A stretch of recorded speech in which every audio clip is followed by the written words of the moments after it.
my book is now being read by random people in China. How would I have gotten people to initially read my book in China? I was like, hmm, that's a pretty good mindset. And they're like, when you get bootlegged, it's what I call guerrilla marketing. It's a very primal way for your message to spread. Welcome to Labels to Legacy, the podcast where we break free from the labels that hold us back so we can step into the legacies we're meant to create. I'm Shelomo Solson, and each week I sit down with inspiring guests and have genuine conversations to uncover their stories of resilience, growth, and transformation. Together, we'll explore practical tools, raw emotions, and powerful lessons to help you overcome mental barriers. It's time to rewrite your narrative and build a legacy that lasts. Before we begin, make sure to subscribe to the podcast on whatever platform you're tuning in from so you never miss an episode. Let's dive in. Arman Chowdhury is an engineer, toastmaster, author, and storyteller. He shares his message through the Armani Talks brand, which has helped millions of people around the world level up their mindset and soft skills. He discusses topics such as public speaking, storytelling, social dynamics, emotional intelligence, and creativity to help build self confidence. Arman has been a close friend of mine since 2010, and I have interviewed him 3 times in my previous podcast. Before, we talked about increasing confidence, public speaking, and communication skills. This podcast episode is going to be a little bit different. We're going to talk about his full time entrepreneurial journey in the past 6 years. Give it up for Arman Chowdhury. Wow, each introduction just keeps getting better and better. 4 times the charm. How you doing, man? I'm doing pretty well. How's everything going with you? It's good. Just came back from a 4 mile run. I was trying to do 6 miles, but things didn't work out as planned. I give you props for introducing some cardio into your life. I've been getting back into basketball, doing some weightlifting. In your Oh, 30s, you really? have to be way more mindful about this. Being in our 30s versus being in college when we used to play basketball, I still feel like I'm in my 20s and then I get hurt. And I realize I'm not in my 20s anymore, that I have to be more mindful and stretch and all this stuff. You have to be way more mindful. Otherwise, you're just going to go in a downhill, and it's very hard to come back from that. hmm Man, you've had a lot going on recently. I still remember when you were quitting your full-time job. Was it at JP Morgan Chase? Yes, And you were engineer, correct? correct. Systems engineer. Systems engineer. You quit back in 2018, started your brand. Can you tell us a little bit about that journey in the very beginning? What was your light bulb moment that you wanted to be an entrepreneur? Did you always know you wanted to do Armani Talks, or was there something that kind of led up to Armani Talks? So Armani Talks happened completely by accident. Around the time I was working a full-time job, I was starting another brand which dealt predominantly with fitness. And at that time, that brand was picking up some steam because it served a very niche community of these calisthenics folks. And as I was building some steam there, I was going to build an audience and start selling merchandise to them. At that same time, I was restarting Toastmasters. I believe I was doing it with you actually. Mm-hmm. And this time I thought, let me record my journey. Let me just share my experiences with Toastmasters on Twitter. I started doing that, and slowly I started to gather a following there. With Armani Talks, I started to feel this passion towards it, or with the fitness brand, it felt more like a job. So I had to make a decision around that time. Do I stick with the fitness brand, which is way more established, or do I take the risk with Armani Talks? And it was not a logical decision. It was something that I felt emotionally inclined towards, and I chose Armani Talks. So around that time, I started to invest more in Armani Talks. I started to get clients. And from that, I started to build it up more so into a media company where YouTube later on came, books came, podcasts came, and so on.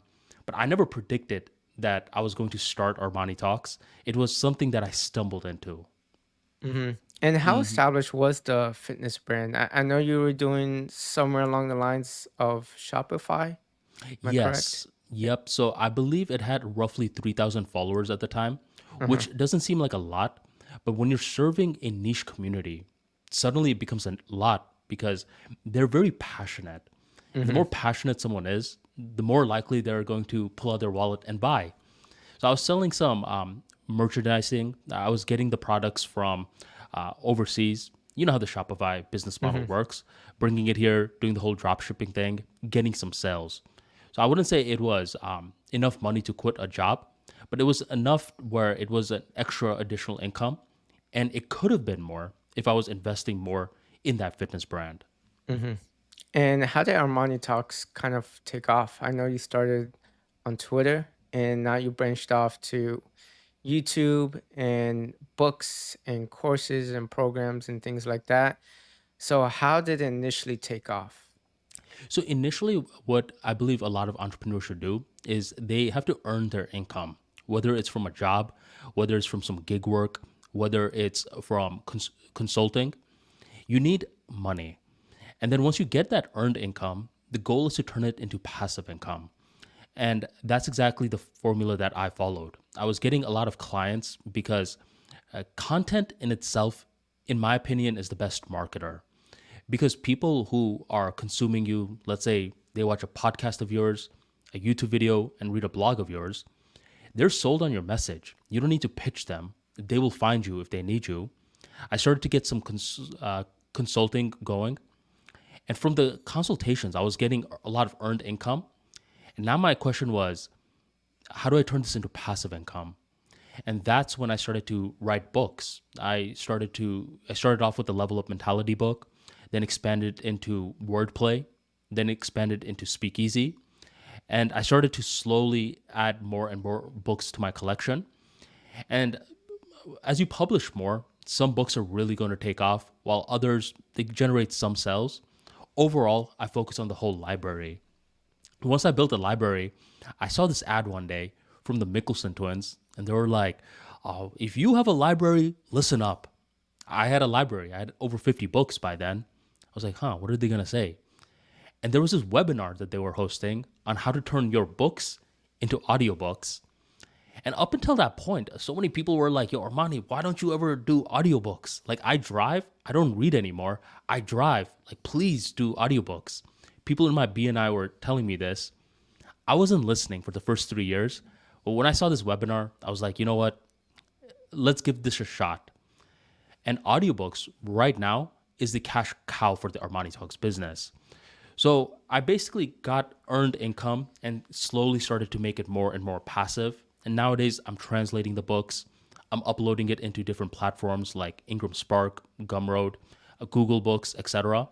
And just creating more and more spin-off products from the initial revenue streams. Hmm.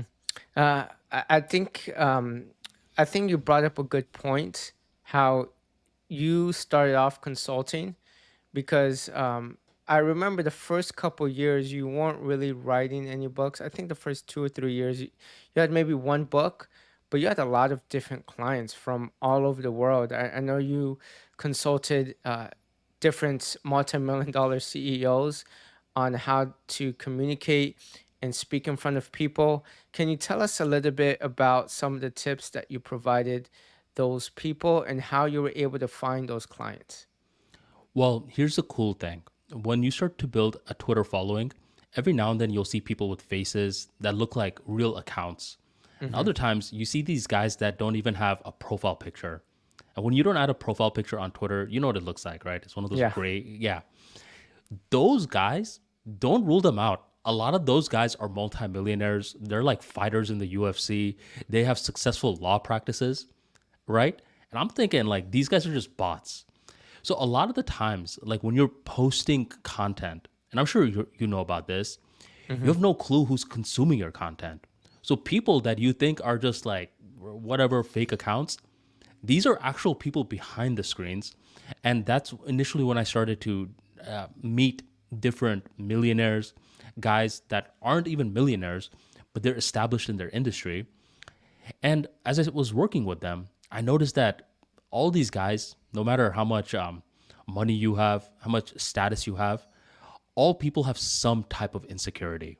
It could be, I'm a really good writer, bro, but I'm not meant for video. I'm like, why do you say that? It's just, I'm not meant for video. And it's like, now it's like a limiting belief. It's like, why do you think that? And then, like, as you keep peeling back the layers, you start to see why they think that. It often stems from something in their childhood.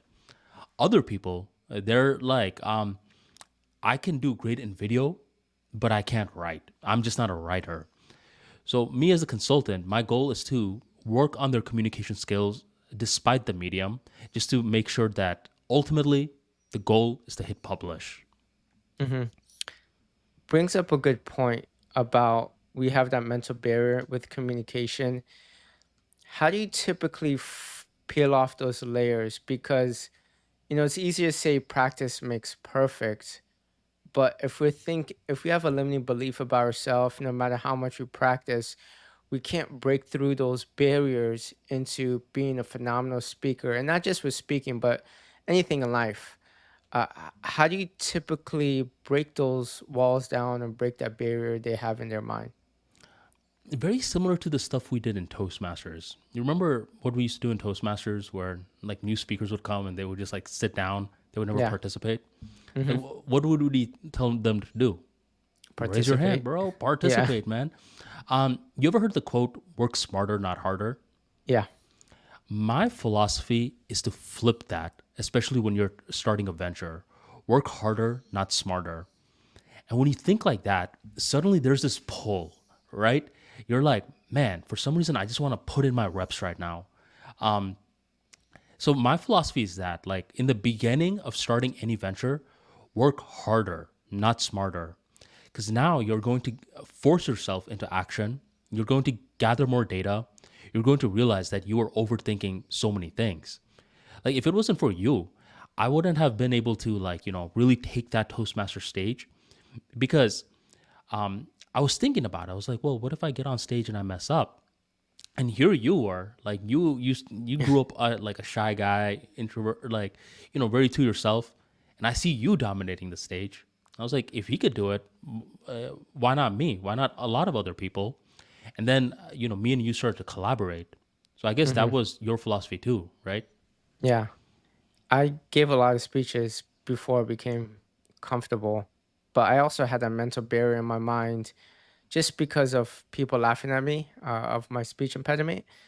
And so the more I practiced, the better I got, the higher my confidence got.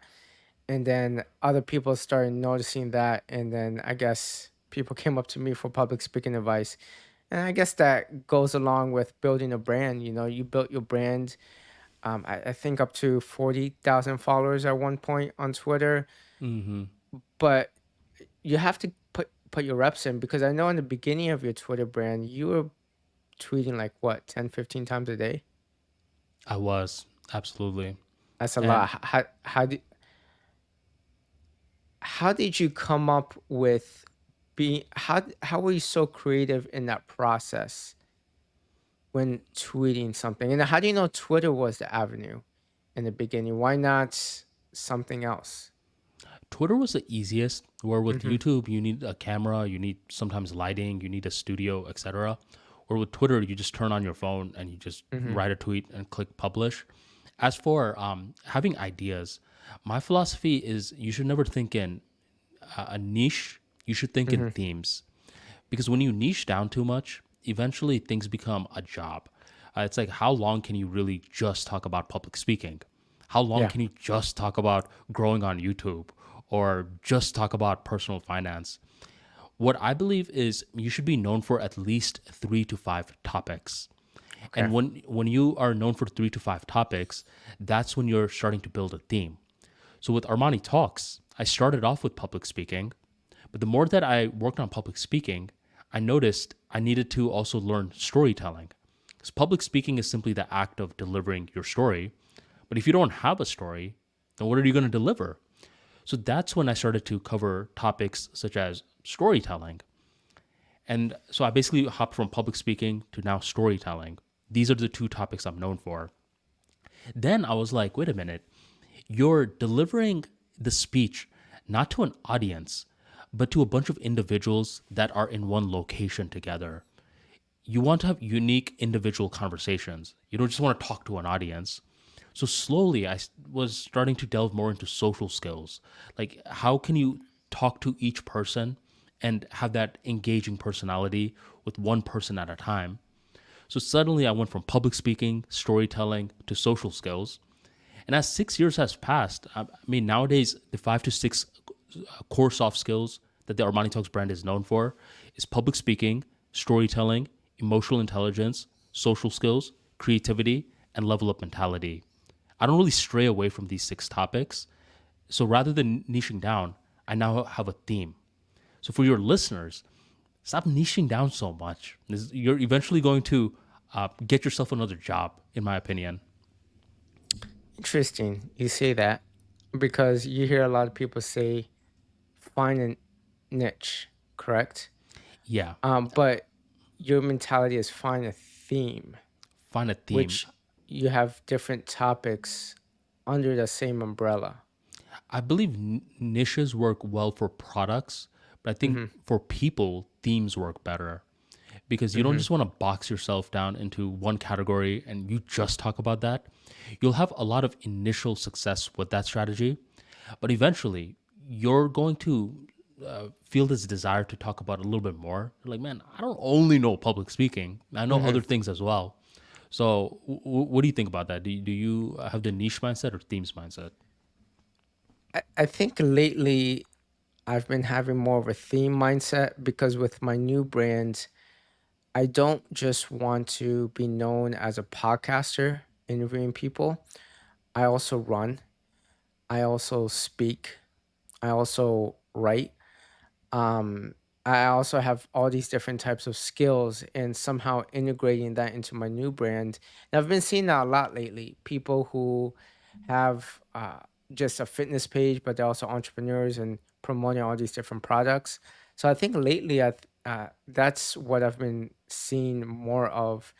And those who have like niches, right, might be very successful in that one niche, but maybe limiting their options to a wider audience. So, I mean, I don't really have the answer. I think people have been successful in doing both. Hmm. So, maybe what works for people, I'm not sure. Yeah, each brand is different. So it requires a lot of Hmm. experimentation to see what works for you. Yeah.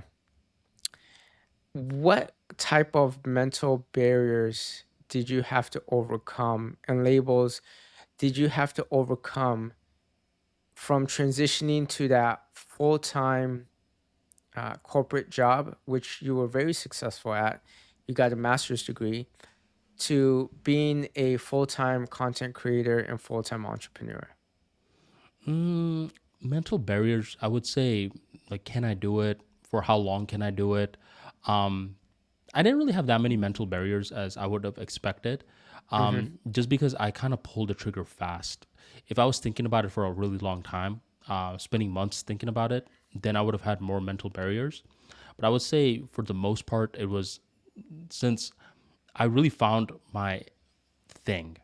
And it took me a while to find that. Like for a while I was doing Amazon, for a while I was doing Shopify, Hmm. affiliate marketing, etc. I was like, man, none of these are it. But once I And how found many years did Armani, you do that before Armani Talks? um 4 to 5 years, right? Four to Okay, five wow. years. I would say 2014, once I graduated, me and one of my College of Engineering Hmm. buddies were like, yo, let's do an Amazon business together. So around 2014, and I didn't start Armani Talks till 2018. So 4 years had Okay. passed. I knew what I didn't want to do. And once I found out what I did want to do, I just pulled the trigger and didn't ask too many questions. You just kind of went all in. Were you making money when you went full time? I was making money. I wouldn't say I was making. Okay. I wouldn't say I was making that much money where it justified quitting, etc. but I was making money. So a lot of it did require an element of faith where Mm-hmm. I was like, we'll see how this is going to work. I do have a lot of savings. Um, Luckily, it did work where I slowly started to get more and more clients. There were more word of mouth referral marketing going on, and it just started to expand from there. Mm-hmm. How were you able to sustain yourself for so long? Was there ever a point in your journey in the past 6 years where you might have been running out of funds and you were thinking about going back and getting a job? Has there ever been that point?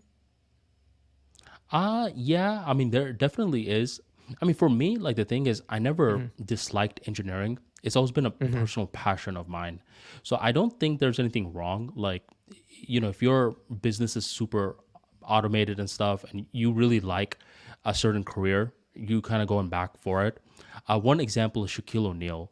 Like, he's Mm-hmm. an entrepreneur, right? He owns his own businesses with the Shaquille O'Neal brand. He Yeah. has shoes, he has posters, he has movies paying him royalties from back in the days. But he still has a job. He does Yeah. inside TNT where he has to log in certain hours.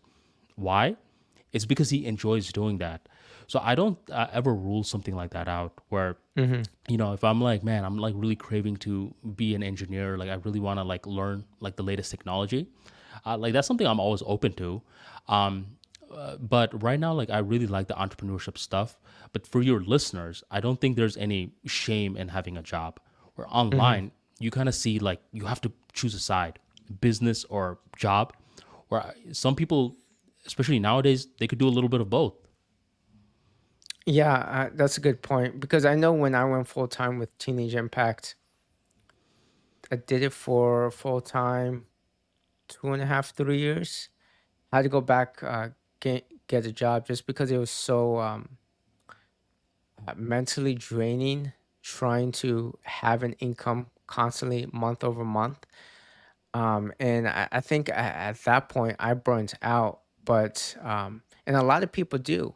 Some people get to the point where they have to go get a job again. Some people um, are in that tipping point where they're about to quit, but they keep on going and they succeeded. And some people just succeeded right from the gate. So, what category would you put yourself in? Was there ever a point where you wanted to quit, or has there always been a passion for Armani Talks? There's always been a passion, Hmm. and the guy who wrote And how do you was sustain that passion for so long? the way that you sustain it is by going through the ups and downs with Yeah. anything. It's kind of like a relationship where it's not always going to be the ups. Like Hmm. love for anything is built through going through the ups and the downs. So there were a lot of times where like I'll give you an example actually. Around COVID time, this was when a lot of people were consuming online content. And Hmm. I recall I was making a lot of money from Gumroad, right? Okay. I was like surprised. I was like, I was not expecting this. I was making a lot of money. And then suddenly, out of the blue moon, one day, like I just lost a bunch of money. I just stopped getting the same sales.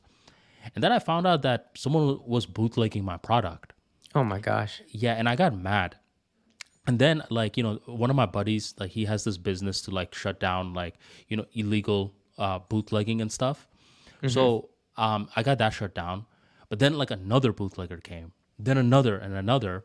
And I saw that it was happening to a lot of different like creators where their products were getting bootlegged and sold on the illegal market. And a lot of people were just complaining and like, obviously they're losing like a lot of their income. But for me, I was like bummed out for a long time. Like, you physically feel that pain. But then I saw that as an opportunity to expand. Like, don't just focus on Gumroad now, where back then, a lot of creators, their entire livelihood was Gumroad. For me, at that point, I was like, all right, time to expand to Amazon, time to expand to Ingram Spark, time to expand to Google Books. So around that time, I started to have that mentality where it's like, make it really hard for people. Like, it should be a full time job to bootleg you. Like my bootleggers, they're like, oh my god, like this guy is like always on the move. So that was one lesson I learned from it. never get content because things are always going well for a while. And then suddenly you could lose like a bunch of things out of the blue moon. That was one lesson I learned. The second So lesson I always innovate and expand. always innovate. Always like the saying is the ground is always crumbling beneath the businessman's feet. So you never just want to stand in one area. You always need to have that leveling up mindset. And the second thing I remember was I was reading this book by Kevin Kelly. Have you ever Hmm. heard of him? The guy who created No. the 1,000 True Fans rule. Yes, I've heard of that. I didn't know he did it, but yeah, I've heard of 1,000 True Fans. So him and there's this other guy named Chris Anderson, I believe. They were both Hmm. under this magazine called Wired. Have you heard of that? Yes. Hmm. So they had this mentality to like, yes, I got bootlegged. My books actually got bootlegged. They were happy about this. I was like, why the heck are you happy about that? And that's when they gave me another interesting philosophy. They were like, think about it. My book is now being read by random people in China. How would I have gotten people to initially read my book in China? I was like, that's a pretty good like mindset. And they're like, when you get bootlegged, it's what I call guerrilla marketing. It's a very Hmm. primal way for your message to spread. And that's when I realized like me getting bootlegged was introducing a brand new audience to the Armani Talks brand. And sometimes I kid you not, like some people will hit me up through Twitter, like, bro, initially I kid you not, I got your book Speaking Wizard on like a blacklist site, but I just got drawn to your message. So nowadays I always come back on ArmaniTalks.com. I was like, I wasn't expecting that. This random guy that discovered me through a black hat method nowadays follows the Armani Talks brand. So behind a lot of your losses, in a weird way, if you have that silver lining mindset, you will get a lot of wisdom out of it.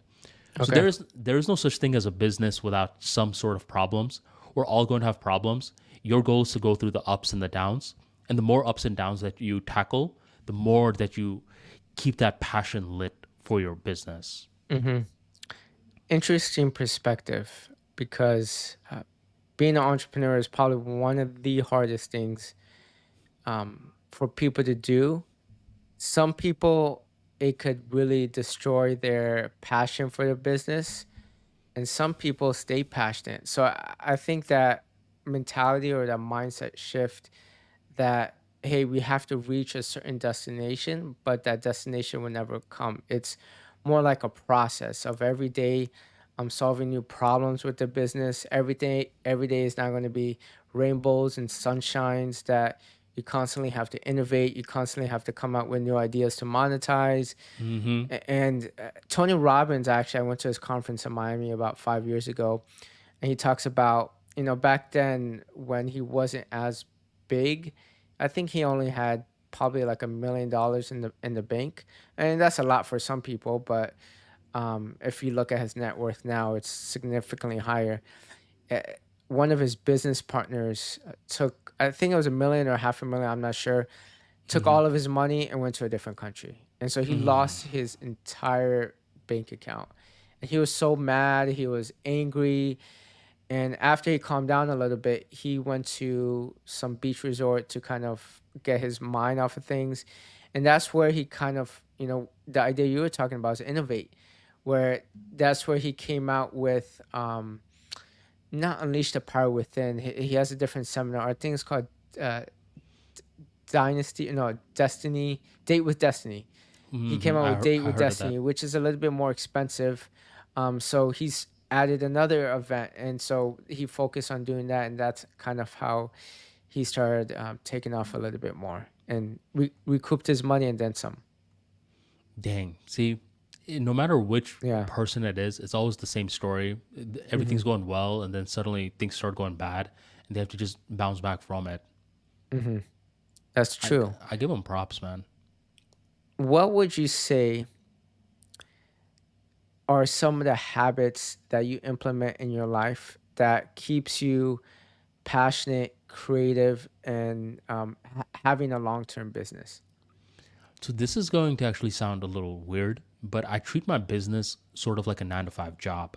Mm-hmm. Where when the first 1 to 2 years of starting the business, I recall I was just throwing a bunch of stuff in the air, just seeing what worked, creating content, networking, going to different events, like all this random stuff. And I remember I was working like 12, 13 hours a day. I was like, yes, you know? And then I was like, wait a minute, I don't really know if this is a smart strategy. Then I was like fine tuning my schedule a little bit more. And then, in a very weird way, I noticed myself, despite being able to choose any hours that I could work, I was working 9 to 5. I noticed just 9 to 5. Obviously, there are days where I'll work way more, like 10 hours, 12 hours days. But at a baseline level, I was just working 9 to 5. And then I saw that, Eminem, the rapper, Mm-hmm. he does the same thing. He's in a very creative field. So people have this perception, oh man, he probably just shows up to the studio whenever he wants to. He just freewheeling everything. No, he comes in to the studio at 9 a.m. He starts working, doing all his stuff. At 12 p.m., he takes a lunch break and then he comes back to the studio up until 5. Then he leaves. So I think a little hack is if you're in a creative field, don't just work whenever you want to work. Obviously, experiment in the beginning, but slowly create a schedule that you can follow to the T. And once you do, you'll see that you just randomly stumble back into the 9 to 5 where no one forces you to. It's like now you want to because you're working a 9 to 5 in your own business rather than like a company that you despise. Mm-hmm. And what about for those who do have a 9 to 5, but want to start something? Maybe it's a brand or a different type of side hustle. What recommendations would you have for them? Do your 9 to 5, then weekends, allocate that for your business. And even in the weekdays, try to do something for the business, whether it's reading a chapter in Mm-hmm. a book, whether it's thinking of an idea to write a blog on, something throughout the weekdays. I get it. People are working afterwards, they're exhausted, but just create one act that you will do throughout the weekdays. And on the weekends, you can spend a couple of hours, hopefully, on your Mm-hmm. business. That's what you did, right? That's what I'm doing pretty much right now. Hmm. Working on my podcast at nights and weekends. It's a little bit easier for me because I don't have my own family to worry about. I know if you have a partner and kids, gets a little bit more difficult. But That's another thing, dude. That's why I give yeah. props to people that have like a whole family and they're working a Hmm. job and they're investing in a business. And I mean, it's possible. I do know people who have done that. It's just a lot more difficult for It sure. is. It is. I That's mean, why. you Mhm. could look at both ways because um, I deal with entrepreneurs all the time in my own job. I present to entrepreneurs in my full time job, and a lot of them are stressed, and a lot of them kind of have a purpose to work towards. So I feel like it's a give and take where it is a lot more difficult, but you also have purpose and you have more of a reason why to work hard versus like if you have more free time, you waste that free time. But if you have less time on your hands, you use every hour and every minute to a T. A lot of people like they don't have a problem with Mm-hmm. too little, like too much free time. They just need Yeah, more work so they could like yeah. redirect their focus better. And do you recommend monetizing early on in your brand? Because you started Armani Talks, I know it became big pretty fast when you started, but did you monetize early on or did you wait a certain amount of months or the second year? How did that work? I try to monetize as quickly as possible. Mm-hmm. Yeah, I mean, I couldn't honestly monetize my YouTube for a couple of years because Yeah. you needed like 5,000 watch hours, something like that. That took a long time. Mm-hmm. Um, I mean, my philosophy is you're not building a business just so you could be broke all the time. Your Yeah. goal is to eventually make money, and don't let anyone shame you for making money because there's always going to be people that have something to say. The quicker, the better. My philosophy is making a penny is still something, right? Now your goal is to magnify that penny. You have the proof of concept. You see that you could make some money, right? A penny is still Mm-hmm. some money, and then you turn it into 10 cents, then 1,000 cents, and so on. Like the first time I started Armani Talks, I recall I was making like money from the clients, but my real goal was to like make money from my website, because the Mm-hmm. website is like something that could make money even when I'm sleeping. And the first month, I made a staggering 33 cents. I was like, yes. My brother's like, why are you celebrating for this? 33 cents. What are you going to buy with that? I was like, look, it's not the 33 cents that counts. It's the fact that I made the 33 cents while I was taking a nap. The proof of concept has been validated. That's what engineers do. They try to test for proof of concept being validated. And then, like, 2 years in, I was making $100 from the site. I was like, okay, now it grew. And then, like, I started to make $1,000 per month from the site, right? So it's like, just because it's small doesn't mean it's going to be small forever. You just keep investing in it, and that small thing starts to grow. That's the mentality to have. Good point. I remember the first time I monetized my business. Well, I was coaching kids in public speaking. I didn't get that much money. I think 1,000 for 8 weeks, which was 16 hours of teaching. That was a lot of money. But then eventually I got $1,000 just to give a virtual presentation from my home. Wow. And then eventually grew to 2,000. And then hopefully in the future it grows a little bit more. But just to show you, the first time I got paid to speak, I realized that hey, people actually want to pay me to speak, and then you kind of just build off of that. That is when the proof of concept has Yeah, been validated in your world. Where yeah. initially, before you get that first gig, you're like, is this even going to work? Mm-hmm. But once you see that money get transferred, you give the talk, you're like, okay, I did it once. Why can't I do it again? Mm-hmm. That's impressive, For man. I do give you props for that, by the way, because I saw you grinding from the very beginning and like slowly building it up. Like your and I was public giving free speaking, talks for like 6 years too. you were, and that graduation, where you were teaching that one kid all the way up until graduation, Yeah. public speaking. I remember that. I think that was 2018, 2018, I was the guest 2018, speaker. 2019, Hmm. something like that. Come a long way. Yeah, I'm surprised they don't teach kids public speaking at an earlier age. Mm-hmm. What do you think is the mindset shift between running your own business and working a full-time job? Well, with a full time job, you know that a salary is always going to be paid to you, right? Mm-hmm. You're always going to get like a paycheck.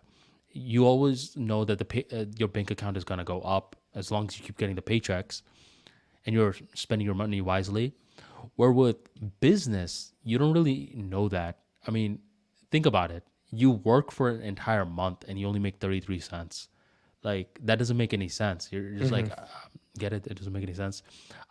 What's going on? How am I going to survive? So, so that's one thing. Like, where salary people, they have that safety net. Businessmen, they don't have that safety net. That's one thing.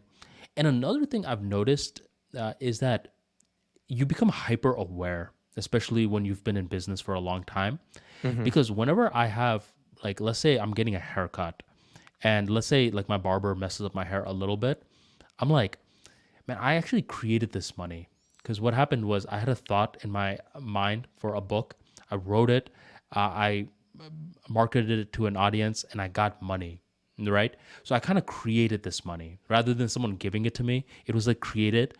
So when someone like is like sloppy with the money that you gave them, I feel more disrespected because I'm like, man, I feel like you're kind of taking advantage of me. So a lot of businessmen, they just become hyper aware. Their senses expand more. Guys like Steve Jobs, they make more sense when you've done business for a while. Where someone who may have a job, they're like, why was this guy so hard to get along with? A Mm-hmm. businessman is like, no, no, no. He notices things that other people don't because he's been having to create his own money for a sustained period of time. So I would say those are some differences between an employee and a businessman. And Interesting. one last thing since you asked, a employee often has the this is done mindset because they're given a certain job to do, where a businessman has this like ongoing mindset. And the Mm-hmm. example that I like to give people is you have a car, right? Yeah. You go to a place to get your windows washed, right? And this guy named George washes your windows for you. You gave him an assignment, he completed the assignment, and you give him the money. Done. Right? From his perspective, he has that it's done mentality towards your car. But you, the owner of the car, do you have the it's done mentality? No, because now your windows are clean, but 3 months from now, you're going to have to clean it again. You need to do maintenance checks, you need to do oil changes. So, from the perspective of the owner, it's never done. As long as you have the car, it's always going to need modifications. So, where George had the mentality of it's done with your car, you have the mentality of always like, I have to be on top of it with my car. And that's So where those are some I feel like differences. processes come in place when establishing a business. I mean, you don't have a business until you have a process in place to replicate what you're trying to do, or else you're just going to be working for the money your entire life. Hmm. What type of processes have you implemented in Armani Talks? A lot of processes actually, which I like. If I explain it, it's probably like Hmm. people will be like, "What the heck?" But it works for me. Like, Yeah. I'll, for example, when I get a YouTube video, I have a thing called Opus Clips where I'll Hmm. automatically a YouTube video. Well, first of all, my YouTube videos for the next like 3 months are all uploaded on YouTube, and it's getting scheduled as we speak, right? So that's a Yeah. process. I don't always have to sit behind my laptop and hit publish, etc. I'll use I'll use tools like Opus Clips in a smart way to turn YouTube videos into shorts. I have ChatGPT helping me out creating catchy titles, etc. Um, so I'm using AI to automate a lot of my work, I would say. And Hmm. anything that AI can do, I'll hire contractors to do. Hmm. So the Armani Talks Makes business is sense. broken down into three steps. It's Armani, technology, and contractors. So with these three, like the Armani Talks business always like stays running. I think what interesting what you're doing is kind of like John Maxwell. Not sure if you've heard of John Maxwell. Mm-hmm. He has Okay. he's known for leadership. He has tons of books. He's on speaking engagements. I think he has possibly over 100 books. I'm not sure, but he has a lot of books, or over 50 books. You have about what, 20 books? I have more than that. I have 30? over 50. You have over 50 books? Mm-hmm. I just recently went into your Amazon account and looked at how many books you have. And they were just books that I didn't know you wrote. And I was kind of impressed. And so you're building a whole library under your brand. And I'm sure some books do super well and some books probably don't. Just like in any piece of content that anyone puts out there. And so maybe 10, 15, 20 years from now, it's still going to be out there. People are still going to recognize your name and you're still going to have that income coming in for your entire life. Absolutely. And the thing with books, dude, is that I try to tell people whenever you write one manuscript, you have the opportunity to create 10 plus streams of income. You write one manuscript, you upload it into Amazon, Audible, Gumroad, Ingram Spark, all these like draft to digital, etc. Then you repeat the entire process in Spanish. Then you Hmm. repeat the entire process in French, Arabic, and stuff. So eventually, you actually do have an empire. Now, some books are going to sell very well, other books aren't going to sell as well. But guess what? It will sell. If it's out there for a long period of time, you have to have the forever mindset. You have this book forever. Eventually, someone is going to discover this book. They're going to see what you're promoting, which for me, it's my website. They're going to come in, and now they're in the Armani Talks universe. Mm-hmm. So my philosophy is like try to build a universe. That's what Pokemon does. Pokemon doesn't just have a cartoon show and that's it. They have a cartoon show. They have cards. They have Pokemon Go. You play that game, Pokemon Go? I did. I Yeah, me was too. too addicted to it. Yeah. Probably almost got into a car accident trying to catch some Pokemon, but that was You're 10 like, years no, ago. there's a Mewtwo right there. Um, so it's like when you have that universe building mentality, you think a little bit bigger. You don't just think like, oh man, my book didn't sell a lot like for this month. You're like, I have the book forever, so let's see what the numbers are in the grand scheme of forever. Man, I mean, with my book, I wrote it over 4 years ago, still selling. Actually, I am selling it more every single year. It has gradually increased with the amount of sales. Um, Obviously, I haven't sold over 1 million books or things like that, not even close. But Mm-hmm. I've sold a good amount where I'm getting, residual income every single month. There hasn't been a month where I haven't sold a book. Mm-hmm. But me and you are kind of like a rare exception as far as we were successful in a sense where we may not be like a New York Times bestseller, but we have income coming every single month, month over month, year after year with our books. Most authors don't have that. In fact, I think there's a statistic out there where 95% of authors don't sell more than 200 books in their entire longevity.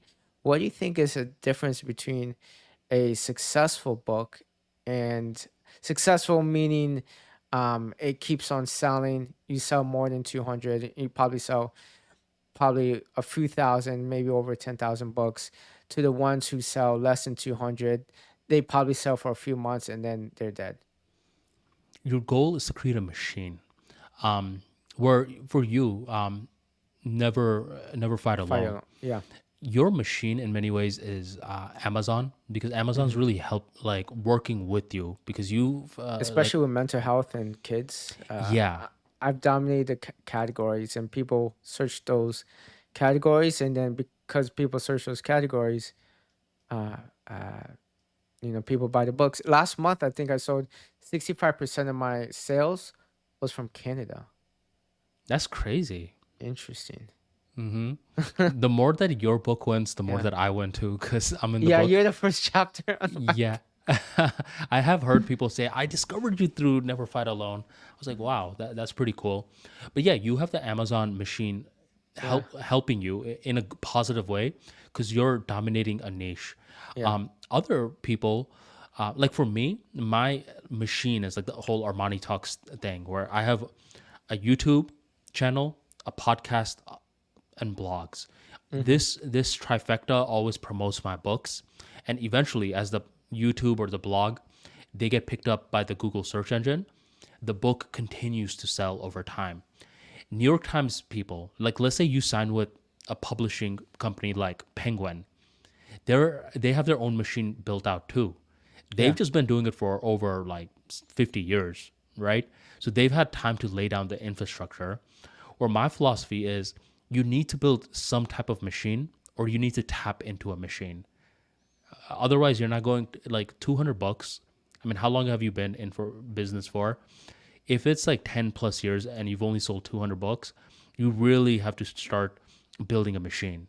And you You have an can't. email list too, which you have a Mhm. strong sense of, you have a strong community behind Armani Talks. It's not just social media. You get people from your YouTube videos to your email list. And from your email list, those are the people who want to hear from you. Exactly. These are the people that took the time to put their email in and Hmm. they're like, I really want to hear from you more. And So that's something I don't have that I need to start building. you should, bro, because the thing is, well, podcast luckily you own, but YouTube, they could kick you off anytime. Hmm. Very true. Usually, Um, a couple more questions to kind of end this podcast since this is labels to legacy. I know I asked you what were some of the mental barriers that you had to overcome to be an entrepreneur, but are there any type of labels or insecurities or mental barriers that you carry with you right now that you're trying to overcome? It could be something small, but do you ever right now doubt yourself in certain avenues, whether it is professionally or personally? I would say personally for sure. I mean, one of the things for me, like, um, I mean, right now I do want to say that I'm getting married within this year. Congrats. But within like a while back, one of the mental blocks I had was like maybe like single life is like the life for me. I don't know if I'm ever gonna find like someone that's suitable or compatible for me. So that was one thing. I noticed I was like doing my business grind. I was doing that well. But for my personal life, I wasn't really putting in that much effort. I noticed that I was a little cold at times where I wouldn't grant people grace as much, especially in talking stages, etc. And I just had this very negative um, experience overall. So I thought, ah, man, like this isn't going to be for me until like I found a good match for me. But prior to that, I was just thinking, ah, man, like I'm probably going to be forever single, and that was a label that I was really identifying with. Hmm. You know, How were you able to overcome that label? the one thing that I had to actually ask myself was, do I want to be in a relationship? And I'll be real, like when I started Armani Talks, the answer was no. Uh, Other people would say like, "Hey, son, you're getting a little older. When are you gonna like the Daisy parent like rule book? Like when are you gonna settle down?" So I would think that this was a good time to start looking, but there was never that pull. But by age 30 to 31 ish, I actually had this natural desire to find my life partner. And once I had that, I thought, okay, now actually I'm going to put in intent behind this. And my philosophy was it only takes one success. Like you could go through 1,000 bad dates, but as long as you have that one success at the end of the day, that's all you need. Suddenly, the 1,000 bad dates turn into funny stories you could tell others. Like, bro, I Hmm. kid you not, man. I have some battle stories with like these bad dates. Um, but when you're going through it, you don't really have that perspective. So I had to keep reminding myself, what do I want? I don't believe you should make a detailed checklist of what you want. I believe you should just list out three things that are non negotiable and then you proceed forward. And then from there, you just have the mentality, I just need one. And you just keep having that enthusiastic mentality. It is exhausting though, but when you find the right person for you, it's all worth it. Congrats, man. So Thank happy. you. I remember you going through that battle of, being single for a while, but so glad you found the one. Well, I liked it too. It wasn't I was ever Yeah. like this mopey single guy. I Yeah. liked it. So like when you I mean your podcast, I mean, I'm sure you talk about labels a lot. Um a lot of people like when they have a label, a lot of them embrace it. It could be a limiting label, but they don't perceive it as limiting. So I Hmm. never perceived it as limiting. It was just a label that I adopted. I was like, I kind of like the solo life a lot until I entered a new chapter in my life. So for your Hmm. audience, you guys may be in this certain like label right now, but just don't rule off future ideas because you never know how like one new experience can change your philosophy forever. Interesting. And last question to close off the podcast episode. What type of legacy do you want to leave behind? The legacy I would like to leave behind is I want the Armani Talks brand to really help a lot of these awkward engineers and introverted entrepreneurs to better express themselves so their message can be heard to the public in a very smooth way. And throughout the past couple of years, I've seen case studies where people will hit me up and be like, dude, I watched your video on how to fix a monotone voice. I fixed it. And nowadays, I'm always speaking up in meetings. I actually got a $15,000 promotion. I Oh my like stuff gosh. like that. Yeah, I really like hearing stories like that. So I believe the Armani Talks brand, it really serves a lot of awkward engineers and introverted entrepreneurs. So I definitely want, because I believe engineers and entrepreneurs are the two most powerful forces on the planet. So if they're limiting themselves, I feel bad because I feel like they're losing out on a lot of opportunities. And the byproduct is the world is losing out on a lot of opportunities. So the Armani Talks brand within the past couple of years has inspired a lot of engineers and entrepreneurs to step up. And I want the future of that to even grow more in power. So in the future, like with all due respect, I don't think politicians and like all these guys are gonna really solve the big issues. I think engineers and entrepreneurs will. And I believe Armani Talks will be that engine that gives a lot of these guys confidence to better express themselves and make their ideas something in their mind to something in reality. I love that.